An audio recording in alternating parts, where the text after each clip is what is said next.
aklım hayranı. Sevgilimin yanı, sevgilimin yanı, alırken gülüm. Ustaz Halifa.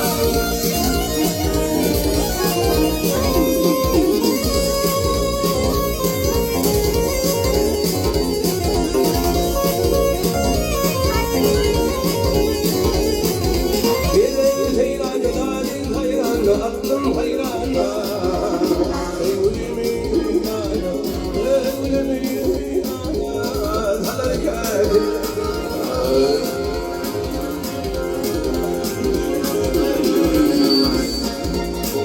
Sana diyeyim ben Kasım Hocam. Mahkumul İşan'ın sözlerine